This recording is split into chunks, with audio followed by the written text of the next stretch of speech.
Hey guys, I think I am live. So, wanted to jump on, and I posted some stuff today. An announcement that Google had come up with an update about branding. So Google branding. So basically, the announcement was around Google had said that it was going to stop advertisers bidding on competitor brand names. So in Google, let me tell you how Google really works. So in Google, um, you can not only bid for keywords. So if you want to bid for, I don't know, say you're a builder, yeah, you'd want to bid for things like build an ME builder in Cheltenham if you're based in Cheltenham. The normal keywords. You do that through keyword research. You can do it through other tools. And then you can just put some searches in and see what Google brings up. So that's how you build out keyword things, build out ad groups. But the kind of darker side of Google is that you can run competitor branded campaigns. So what that means is you can actually bid against your competitors on their branded term. So let me give you an example. If my company was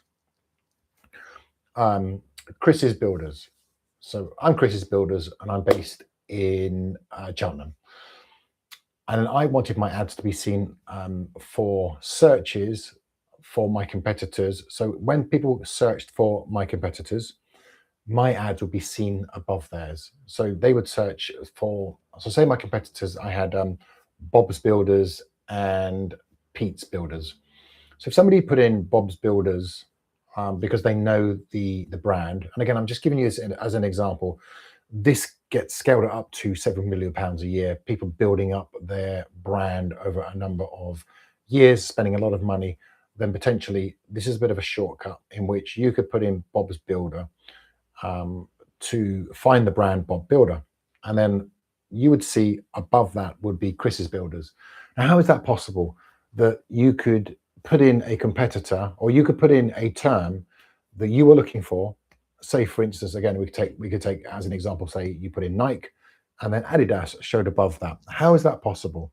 Well, I'm going to give you the basic kind of example. There is a slightly different variation of this, but I'm not going to go down that rabbit hole because with all of this comes a little bit of it's a little bit grey and it's not necessarily black and white. But what Google is saying is that you cannot now run competitor campaigns in which you will be seen or above a competitor if that's their branded term. And a lot of brands were actually the dark arts of Google were running branded campaigns. So they would put in those kind of 3, 4, 5 competitors. So when you put in those competitor terms, your ad will be seen above those. So that was actually quite normal. And I've literally had clients message me or phone me something like, "We need to put the Google ads on right now. Why we need to get them on? We've paused them for a month. We're ready. We need to get them on right now because we're losing customers." Like, what's the problem?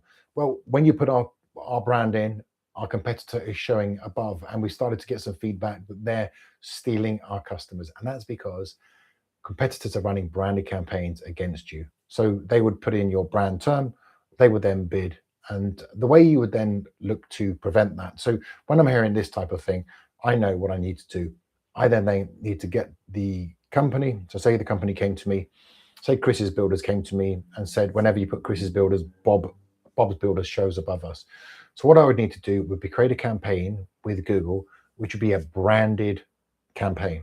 So what you would do is you create a campaign, you would do a search impression share campaign or impression share, and you would bid 90% of the first page. And you would then run a budget of, as an example, again, 10, 15 pounds a day.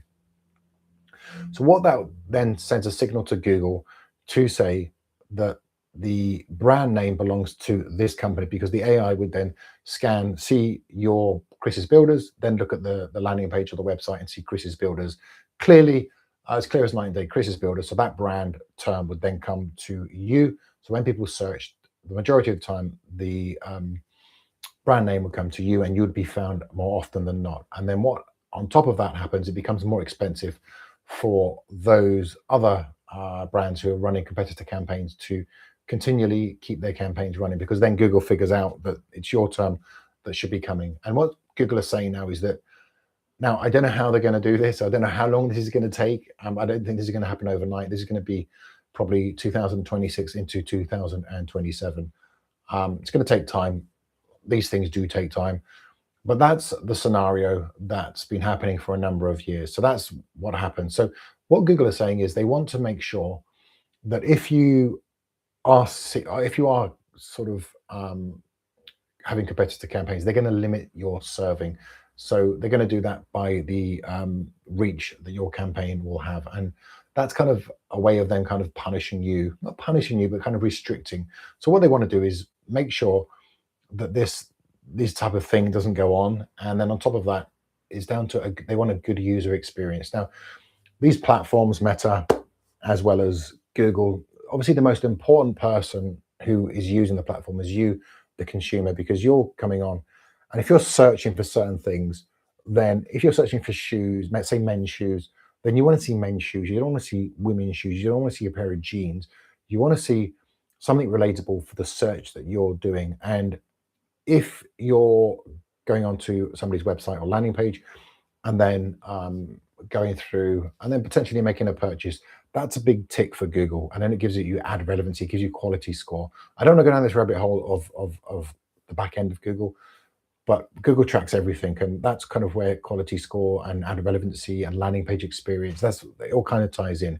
So Google basically, if everything's relevant and it's a good user experience, then they reward the advertiser, because you, the customer or the consumer using the platform, is being rewarded because you're making a purchase or you're looking through the landing page of the website. Now, if on top of that, if you're using the Google ads in the wrong way and you're not giving the user a good experience, that's when Google will start to look to limit you. And then they'll make it your average cost per click, your CPC will start rising as well, and all this type of thing, which normally happens. But the whole idea of this is, like I said, to kind of give a better, I'd say a better user experience for the consumer who's using the platform. And then on top of that, they want to make sure that those who have spent millions, thousands, hundreds of thousands, even millions on the platform are not being punished because they're not potentially running a branded campaign.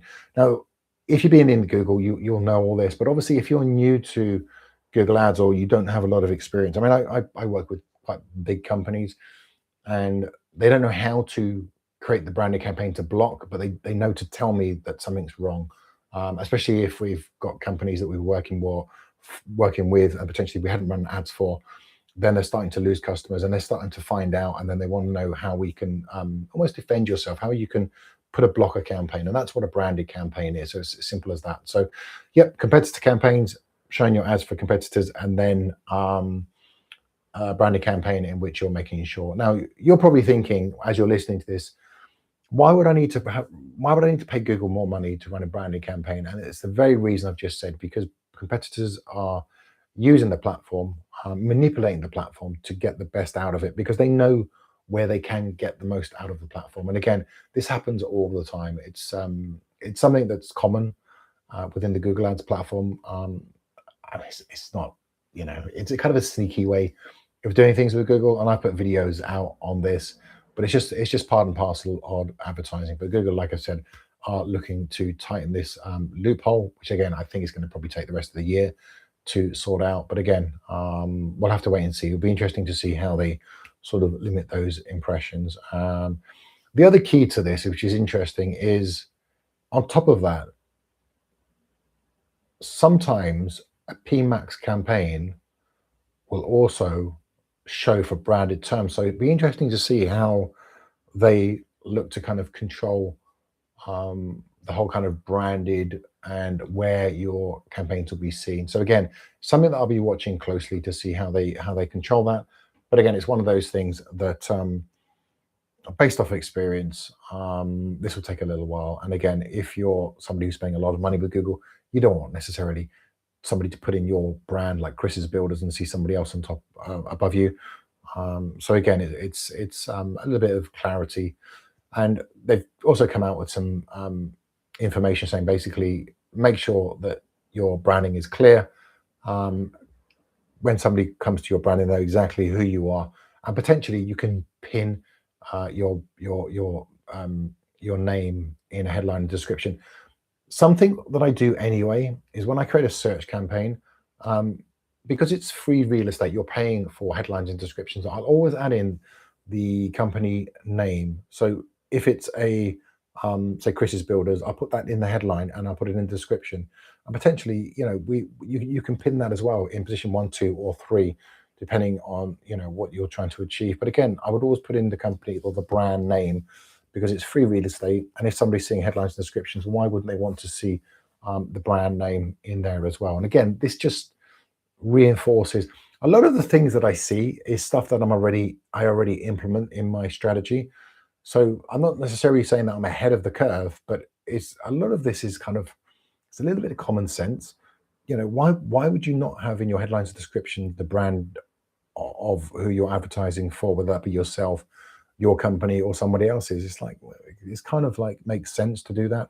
But again, I just wanted to give you a little bit of feedback on some of the videos that I've been posting lately regards to the Google announcement over the weekend. So I hope that makes sense. If you have any questions, let me know. If you want me to jump in, look at your Google ads, always happy to jump in and actually give you a 15-minute free audit.